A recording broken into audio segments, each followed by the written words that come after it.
I extend a very warm welcome to you and your delegation to India.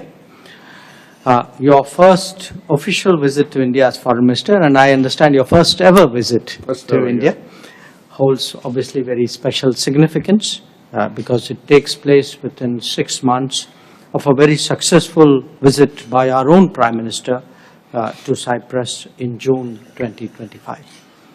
I also recall our meeting during the UN General Assembly in New York. I think it was a very good conversation. I look forward to the opportunity of continuing it today.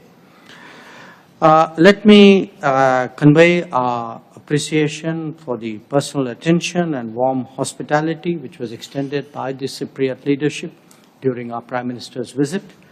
The joint declaration on the implementation of the comprehensive partnership issued during the visit provides guidance for further deepening of our bilateral ties in a range of new areas. As mandated by our leadership, we have prepared the India-Cyprus Joint Action Plan 2025 to 29, and I'm happy that even within the space of a few months, we have already initiated action on that plan, and we will be reviewing that today. Your visit takes place at a time when Cyprus is preparing to assume the presidency of the Council of the European Union from 1 January 2026. Strengthening ties with both Cyprus and the EU remain a key priority for India, and we certainly value your steadfast support in that regard. India and Cyprus are trusted friends and reliable partners.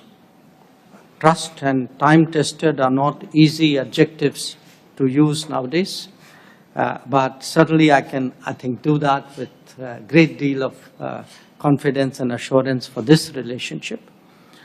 Our ties have developed into a comprehensive partnership anchored in mutual respect, shared democratic values, and a joint strategic vision. It is forward-looking and it is aligned with the interests and aspirations of both our countries. We also cooperate closely in regional and multilateral fora, including the United Nations, the European Union, and the Commonwealth frameworks. We deeply appreciate Cyprus's consistent support on issues of core interest to India, especially in our battle against cross-border terrorism. I would once again thank your government for the strong condemnation after the Pahalgam terrorist attack and the solidarity expressed with India in our fight against terrorism. We also appreciate your consistent support for India's permanent membership in an expanded UN Security Council and for the membership of the Nuclear Supplies Group. India reiterates its unwavering support for the sovereignty, unity, and territorial integrity of the Republic of Cyprus and for a bizonal, bicommunal federation with political equality in accordance with the relevant UN Security Council resolutions. I'm confident that we will have fruitful discussions today and take stock of the progress made in various areas of cooperation as delineated in the Joint Action Plan. I would now request you to make your opening remarks.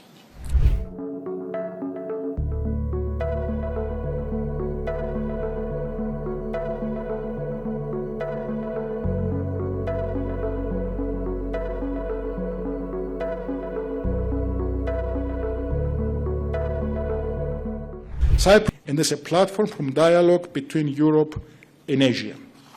In this dynamic situation, we see India as a natural partner and ally. Today, with India emerging as the leading voice in an increasing multipolar world, Cyprus sees India not only as an old friend, but also as a partner for future cooperation. Both nations, shaped by our legacy of colonial rule, have emerged as modern democracies that cherish freedom, the rule of law, and the respect for international law. States with strategic geographies, we understand the value of balance, diplomacy, and dialogue. And over the decades, we have consistently supported each other on matters of existential importance for both. The visit of the Prime Minister to Cyprus in June 2025 marked a historical milestone for this partnership. It provided the launchpad for future collaboration, and as a result of that, we now have the 5-year joint action plan agreed between us, which constitutes the roadmap for the implementation of the joint declaration adopted during the Prime Minister's visit to Cyprus. A crucial platform and opportunity for cooperation is IMEC, a visionary proposal that can transform connectivity between regions. It's a geopolitical tool with potential to reshape global trade, trade routes, and critical economic activities.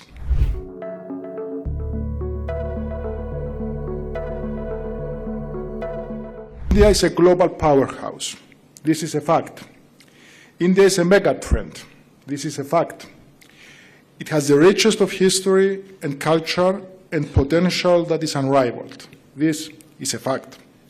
And with these facts in mind, I would like to offer some insights on how Cyprus perceives the world. And this makes sense if one adopts two structural parameters. First, an assessment as to how the world looks right now, as it is, and not as we would like it to be.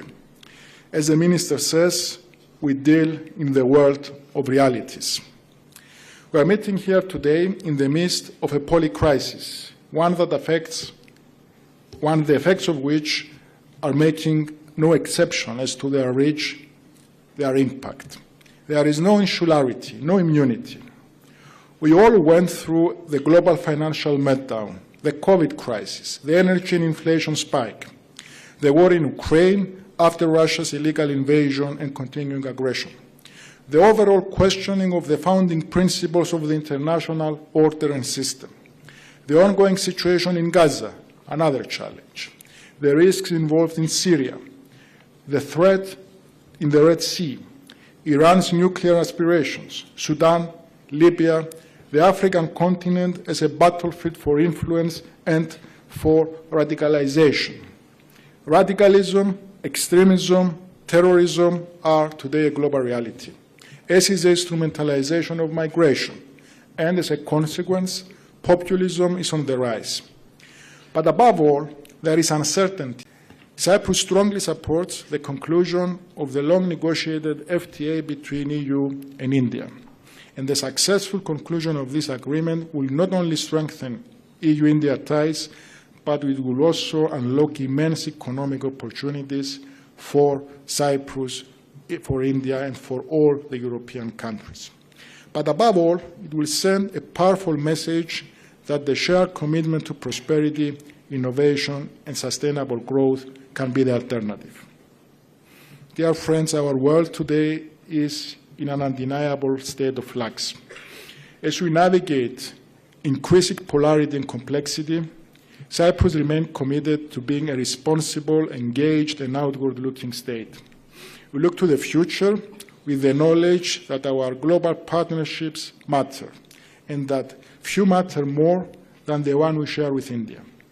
From historical solidarity to contemporary cooperation, from shared values to shared aspirations, Cyprus and India are charting a course together that is both strategic and forward-looking. This organic partnership has the potential to yield results fitting of the deep and historical roots. Our future has a strong past. Thank you.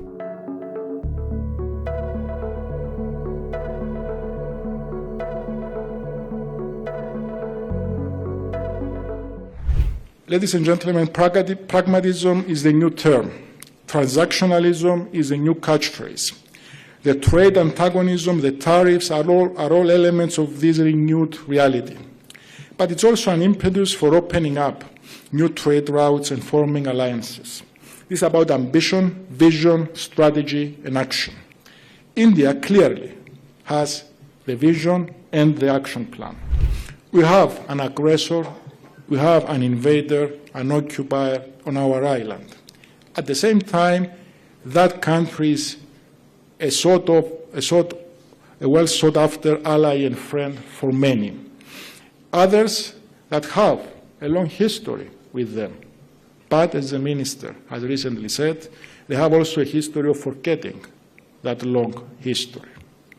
So there is clearly a discrepancy in the eyes of public international law and the realism, the pragmatism, the cynicism of diplomatic activity. Secondly, we need to differentiate between how small states see the world and how the world sees the small states, and these are not necessarily the same. An internal point of view, from the perspective of a small state, is a useful guide on how to navigate dark waters. There is always, of course, the risk of seeing the world how we would like the world to be. For a small state, this is extra dangerous.